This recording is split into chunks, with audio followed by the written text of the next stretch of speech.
more radical functions. If possible, evaluate each root function f at the given x values. When the result is not an integer, approximate it to the nearest hundredth. Here, let's go ahead and plug in our x value of -2. So we have f of -2 equals the square root of -2 squared minus 1. That gives me a positive 4 minus 1, which is the square root of 3. And then we're going to grab the calculator and get an approximation for this. So I have the square root of 3, and that's about 1.73.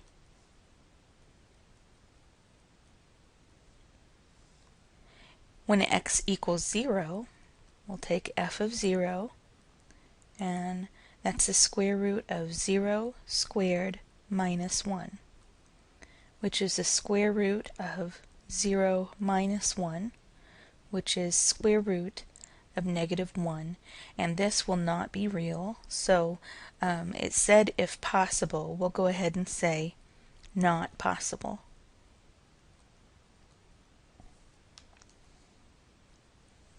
Here we have a cube root, so let's go ahead and evaluate with x equals -5.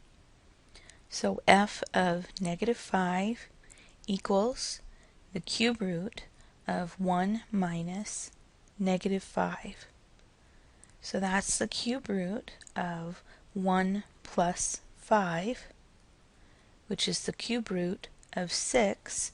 And we'll use our calculator again. Remember that the cube root is under the math button, option 4 for my calculator. Cube root of 6, hit enter, we get about 1.82. And let's try with x equals 2. So f of 2 equals the cube root of 1 minus 2, which is the cube root of -1, which is -1. Remember, it's okay to have a cube root of a negative number. You can even see this if we would plug it into the calculator. Take our cube root of -1, and we get -1. Use radical notation to write f of x.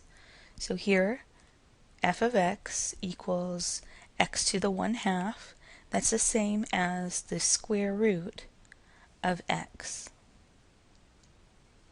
Here I have a negative, so the first thing I want to do is take care of that negative exponent, so it's 1 over x to the 1/5, which is 1 over x in a 5th root. So 1 over the 5th root of x. If possible, evaluate f of x at the given values of x. When appropriate, approximate the answer to the nearest hundredth. Let's put in our value of 4. F of 4 equals 4 to the 5/2.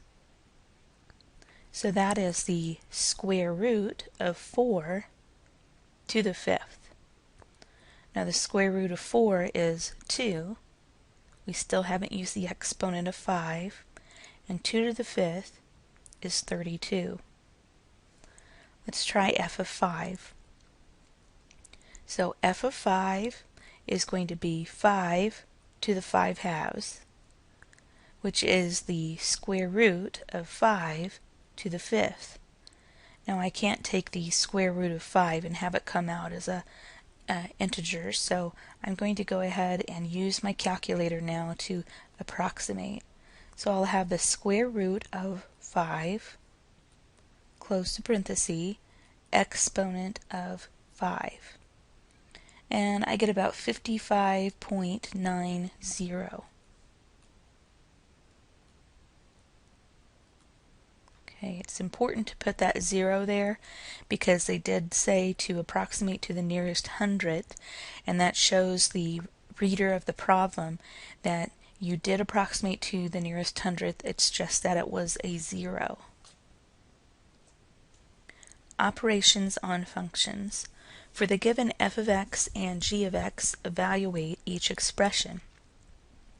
So I have f of x is the square root of 8x, g of x is the square root of 2x. The first thing they want is for us to do f plus g of 2. So f plus g of 2 is the same as taking f of 2 plus g of 2. So I'm going to take the first function, the square root of 8x, and make it a square root of 8 times 2. And I'm adding to that the square root of 2 times 2. So that is the square root of 16 plus the square root of 4. So 4 plus 2 is 6. F minus g of 2. So similarly, it'd be f of 2 minus g of 2. So f of 2 is the square root of 8 times 2 minus the square root of 2 times 2 is my g of 2. So that would be square root of 16 minus the square root of 4, which is 4 minus 2, which is 2. Now f times g of 2 means f of 2 times g of 2. I already know that my f of 2 is 4 and my g of 2 is 2. So I end up with 4 times 2 is 8. And here f over g of 2 means f of 2 over g of 2. Again, I know my f of 2 is going to be 4, and I know my g of 2 is going to be 2, so 4 over 2 is 2. The surface area of the skin of a person who is 70 inches tall and weighs W pounds can be estimated by S of W equals 342 W to the 0.425, where S is in square inches. Evaluate the following. S of 150. So we're finding out the surface area of the skin in square inches of a person who weighs 150 pounds and is apparently 70 inches tall.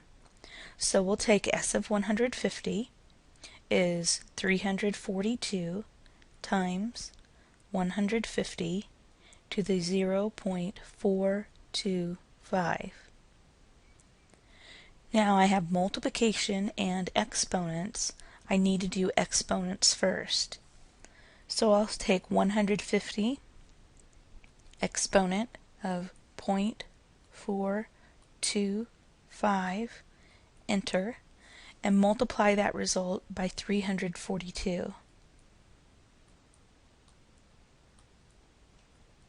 So I get 2876. So that would be 2,876 square inches of skin for this person who is 70 inches tall and weighs 150 pounds.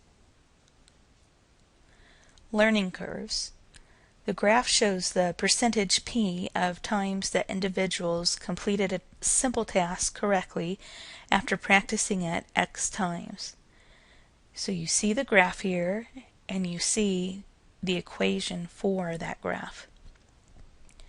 Now the question is, if a person doubles the number of practice trials, does the accuracy always double? So the number of trials is on our x-axis and the accuracy reading is on the y-axis. So let's just experiment. Let's say a person practices about 10 times. So if they practice 10 times, then their accuracy is about maybe 0.35. If they double that practice and practice 20 times instead, then it should be double, right?